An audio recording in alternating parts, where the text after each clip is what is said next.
Now to a sport that uses stones and brooms, and it's becoming more popular. It's curling. You know what that is. Rhonda Moore is learning what you need to play. Good morning. Well, this is my first time curling. Never done it before. I've seen it on TV on the Olympics, but I'm going to learn how to do it. And this is Dale Cathy, and you are a curler. Correct. So tell me what kind of equipment you need in order to curl. Okay. First of all, we need some kind of gym shoes so you can walk on the ice and you won't have to worry about slipping. The slider is what we use when you throw the stone. It's a piece of Teflon. That's how it is really slick. The curling stone, of course, everybody recognizes those. They're a granite stone. This happens to be a stabilizer. It helps you when you throw the stone to keep your balance when you're throwing the stone. Some people use a stabilizer, some people use the broom, and this is your broom. Everybody also recognizes the brooms when you sweep the stone. You throw the stone from what is known as a hack. It is embedded in the ice. It's kind of like a starting block in track and field. So those are the basic pieces of equipment. Okay, and so how long have you been curling? So I started back in the 60s up in Wisconsin, so I've been curling a long time. Anybody can do it. The whole team's involved in every shot. There's a lot of strategy involved in it, and it's just good friendships you get.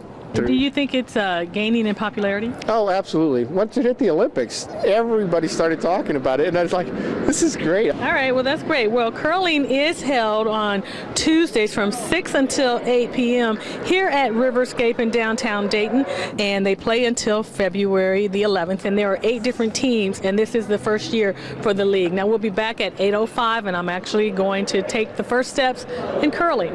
Back to you guys. Sounds fun, Rhonda. Thank you. Curling. Maybe you want to try that. It is a fairly new sport, and it will be in the Winter Olympics. Yeah, it looks like fun to our Rhonda Moore, so she gave it a try. Good morning. Well, right now I'm going to learn how to throw the stone, and that is the first step in curling. Joining me now is Dale Cathy. And Dale, what do I need to do right now? What's the first thing? Okay, the first thing is to get your right foot into the hack. The hack is what we talked about earlier. Get your ball of the foot back on the hack, so that's where you're going to be pushing off. Okay. The next part is the slider that we talked about. You can get your foot on the slider. Now I want you to squat down, sit on your back heel, and you have your stone lightly gripped in your right hand and the stabilizer to stabilize you. All right, now what you want to do is kind of push the stone forward, come back, lift your back, and push off. Push. All right, that's the right idea. We got to get a little more power to it. Okay. But for my first time? That's what you want to do. You didn't fall down, which is great. Okay, and so the purpose of doing that part is to try to get the stone as far out as possible? Get it down the ice to call their shot. How many people are on the team? There are 4 on each team. Okay. And everybody throws 2 stones. One person's throwing, 2 people are sweeping, and 1 person's calling the shot. So that counts for your 4 people. You're throwing, therefore, 16 stones are going down the ice, and they get all tangled up in the house with the rings in here, and therefore the strategy becomes very important. All right, well, if you're interested in coming out to see people curl, you can do so on Tuesdays from 6 until 8 p.m. here at Riverscape in downtown Dayton. And the league plays with 8 teams, and they play until February the 11th, so you have time to come down and check it out. We'll be back at 8:50 with more from curling. Back to you guys. Here's something fun. A sport in the Olympics also takes place right in downtown Dayton. Curling is at Riverscape for the next few weeks. This morning, Rhonda Moore is learning how to curl. Good morning. Well, the last time I threw the stone, and now I'm going to sweep, and that's another important part in curling. So joining me now is Dale Cathy, and he is a curler. So what do I need to do with the broom?